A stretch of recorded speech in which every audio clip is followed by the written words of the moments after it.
Hello guys, welcome to my channel. आज की इस वीडियो में हम देखने वाले हैं closure in JavaScript. One of the most important topic in JavaScript is closure.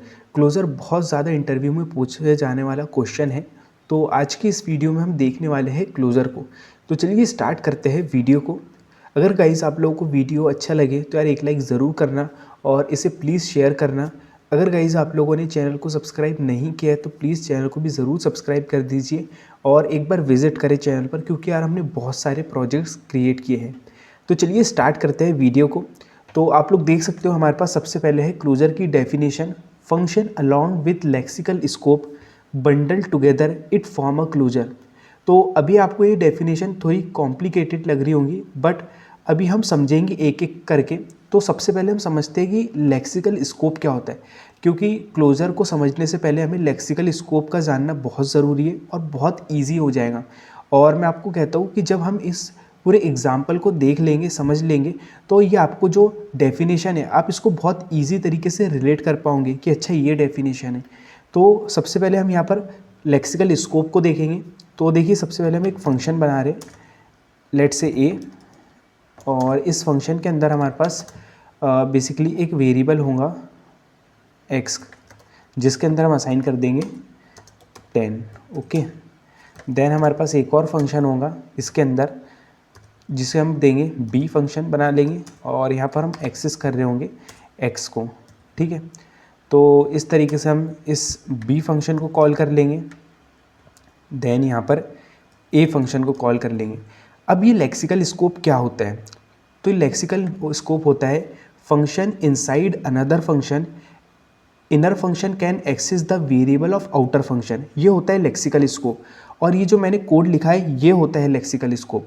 तो देखिए इसको समझते हैं। फंक्शन इनसाइड अनदर फंक्शन मतलब एक फंक्शन के अंदर दूसरा फंक्शन। तो आप लोग देख सकते हो हमने एक फंक्शन बनाया है ए, जिसके अंदर एक फंक्शन है हमारे पास बी, फंक्शन के अंदर एक फंक्शन है, और जो इनर फंक्शन है वो एक्सेस कर रहा है वेरिएबल को। आप लोग देख सकते हो ये जो इनर फंक्शन है बी एक्सेस कर रहा है एक्स वेरिएबल को, जो कि आउटर एनवायरनमेंट में। आप लोग देख सकते हो inner function access the variable of outer environment, outer variable. Okay, तो जो इनर फंक्शन है वो एक्सेस कर रहा है वेरिएबल को जो कि आउटर फंक्शन में। आप लोग देख सकते हो ये जो एक्स है वो इस फंक्शन के बाहर है, मतलब वो आउटर फंक्शन में। तो ये होता है लेक्सिकल स्कोप। ओके, तो आई होप आप लोगों ने समझा होगा लेक्सिकल स्कोप को। हम इसको सेव करते हैं और देखिए हमें आउटपुट में 10 आ रहा है परफेक्टली। तो ये होता है lexical scope. Function along function inside another function, inner function can access the variable of outer function. Okay, तो ये हमने देखा लेक्सिकल स्कोप। अब हम देखते हैं क्लोजर को। तो यहाँ पर हम फंक्शन बना लेंगे फिर से ए, देन इसके अंदर हमारे पास वेरिएबल होगा एक्स, जिसके अंदर हम असाइन कर देंगे 100। ओके, देन एक और फंक्शन होगा इसके अंदर, बेसिकली वही बी फंक्शन बना रहे और हम इस तरीके से एक्सेस कर रहे हैं एक्स को। ठीक है, देन अब हम क्या करेंगे, रिटर्न कर देंगे बेसिकली इस बी फंक्शन को। हम रिटर्न कर रहे हैं इस बी फंक्शन को, और यहाँ पर जो ए हमारे पास फंक्शन है बेसिकली इसको कॉल कर दे रहे इस तरीके से। ठीक है, जब हम रिटर्न कर रहे हैं बी को तो हमें इसको स्टोर कराना पड़ेगा किसी वेरिएबल में। तो लेट में एक वेरिएबल बना देता हूँ डेटा नेम से, इस तरीके से।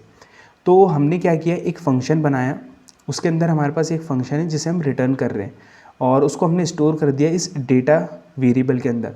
तो मैं सिंपली लॉक करूँगा अभी, और हम यहाँ पर डेटा को लॉक करेंगे और देखेंगे कि क्या आ रहा है डेटा में। तो देखिए सबसे पहले when JavaScript reaches return keyword, function stop execution and return function और return value where function was called. तो बेसिकली होता क्या है, जब जावास्क्रिप्ट रिटर्न कीवर्ड पर पहुंचता है, देन रिटर्न जो बेसिकली रिटर्न कीवर्ड होता है वो रिटर्न करता है फंक्शन को या वैल्यू को जहाँ पर फंक्शन कॉल हो रहा है। तो फंक्शन अभी कहाँ कॉल हो रहा है, यहाँ पर इस डेटा के अंदर। तो क्या करेगा, इस पूरे फंक्शन को रिटर्न कर देगा। तो देखिए हम सेव करके देखते हैं। तो आप लोग देख सकते हो यहाँ पर हमें एज इट इज़ फंक्शन मिल रहा है, मतलब ये जो रिटर्न बी फंक्शन है वो रिटर्न कर रहा है बी फंक्शन को यहाँ पर। तो एज इट इज़ यहाँ पर बी को रिटर्न कर रहा है। बट आप लोग देख सकते हो कि हमारे पास एज इट इज़ ये फंक्शन यहाँ पर असाइन हो रहा है डेटा के अंदर। तो वो कैसे इस एक्स वेरिएबल को एक्सेस कर रहा है, तो बेसिकली देखिए जब ये एक्स है बेसिकली हमारे पास, तो इसके पास रिफरेंस है इस एक्स का।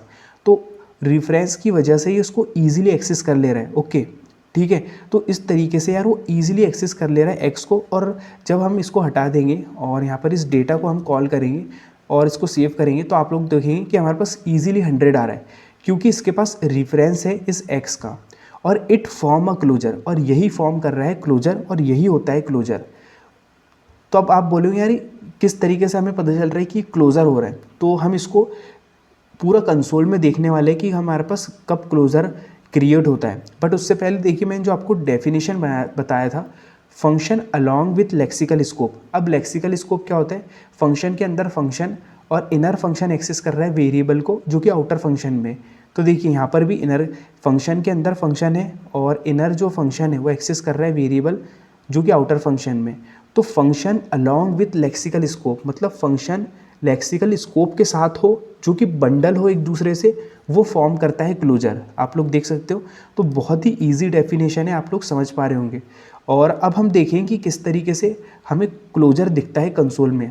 ठीक है, तो हम यहाँ पर देखिए कंसोल पर चले जाएंगे और इसकी साइज़ में थोड़ी बड़ी कर ले रहा हूँ। देन ये जो प्लस का आइकन है इस पर आपको क्लिक करना है।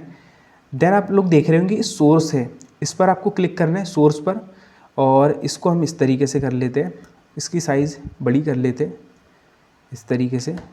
देखिए ये जो स्कोप दिख रहा है आपको, इसी के अंदर हमें यहाँ पर क्लोजर दिखने वाला है। ठीक है, तो ये हमारा पूरा index.js फाइल है। ठीक है, तो ये हमारा पूरा फंक्शन है।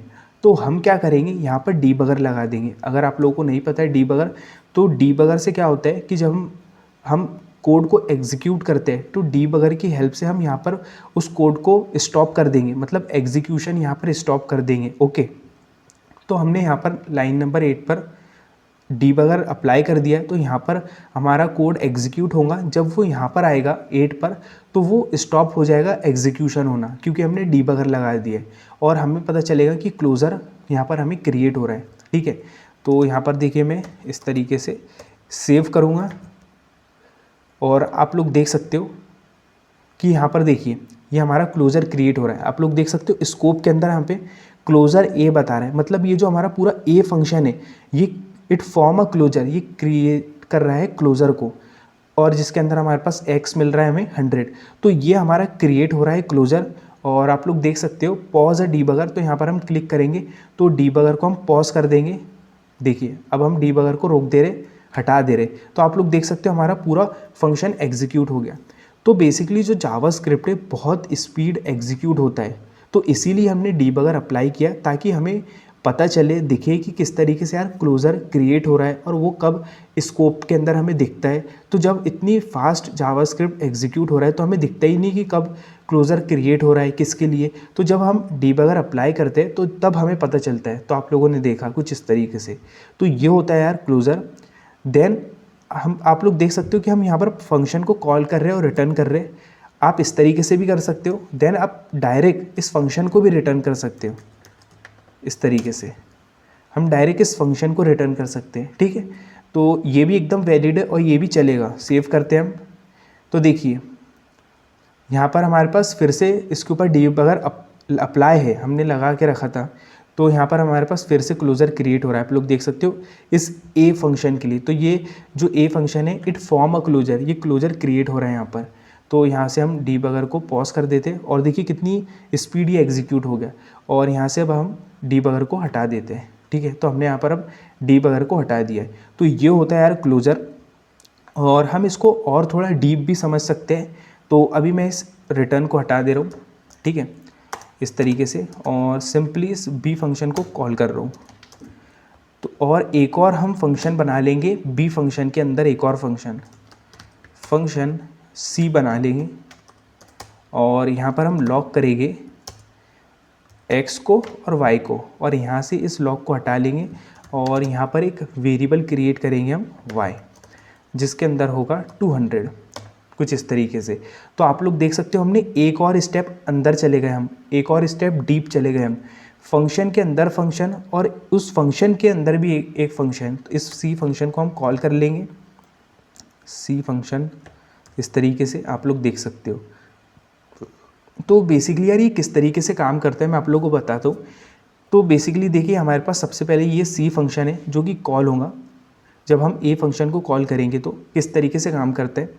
तो देखिए जो x है, हम console.log x कर रहे हैं, तो जो x है सबसे पहले सर्च करेगा value of x in local memory space. मतलब लोकल मेमोरी स्पेस का मतलब होता है ये इस फंक्शन के अंदर इस x को फाइंड करेगा और उसे यहाँ पर x नहीं मिलेगा, तो वो it reference to its parent lexical environment. और ये इसके पेरेंट, तो इस c का पेरेंट कौन है, b फंक्शन, तो इस b फंक्शन के अंदर ढूंढेगा x को। ओके, अगर उसे यहाँ पर x मिलता है तो ठीक, नहीं तो फिर वो पेरेंट लेक्सिकल एनवायरनमेंट में फाइंड करेगा वैल्यू ऑफ x को। मतलब पेरेंट का पेरेंट कौन है, पेरेंट का पेरेंट है ए फंक्शन, तो ए फंक्शन के अंदर फाइंड करेगा x को।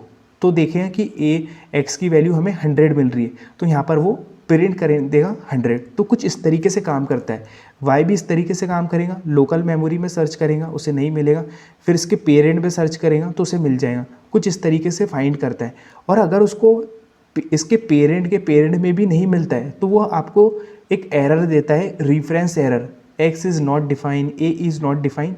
वो मतलब होता है कि उसको बेसिकली नहीं मिल रही है वैल्यू, ओके, उसको रिफरेंस नहीं मिल रहा है। तो कुछ इस तरीके से काम करता है। तो इसको हम सेव करते हैं और हम कंसोल पर चले जाएंगे और आप लोग देख सकते हो यहाँ पर हम इसको रिफ़्रेश कर लेंगे इस तरीके से। और देखिए यहाँ पर हमें सिंपली इस डेटा को हटा देना है। अब डेटा का कोई काम नहीं क्योंकि हम रिटर्न नहीं कर रहे, तो सिंपल हमें ए फंक्शन को कॉल करना है। तो आप लोग देख सकते हो हमारे पास 100 200 परफेक्टली आ रहा है। तो ये था यार क्लोजर। आई होप आप लोगों को वीडियो में मज़ा आया होगा और आपने सीखा होगा इस वीडियो से। तो आज की इस वीडियो के लिए यार इतना ही, मिलते हैं नेक्स्ट वीडियो में। और अगर गाइस आप लोगों को वीडियो अच्छी लगी हो तो यार प्लीज़ इसे शेयर करें और एक लाइक ज़रूर करें। और अगर यार आप लोगों ने चैनल को सब्सक्राइब नहीं किया तो प्लीज़ चैनल को ज़रूर सब्सक्राइब कर दीजिए और प्लीज़ चैनल पर एक बार विज़िट करें, क्योंकि यार हमने बहुत सारा वर्क किया है चैनल पर, बहुत सारे प्रोजेक्ट्स बनाए हैं API बेस्ड प्रोजेक्ट। तो प्लीज़ एक बार विज़िट करें। Thanks for watching. और प्लीज़ आप कमेंट में बताना कि आपको और कौन से टॉपिक चाहिए एडवांस जावास्क्रिप्ट के, तो मैं उन पर ज़रूर बताऊंगा, वीडियो बनाऊंगा जो कि इंटरव्यू पर्पज़ के लिए बहुत इंपॉर्टेंट है। थैंक्स फॉर वॉचिंग, मिलते हैं नेक्स्ट वीडियो में।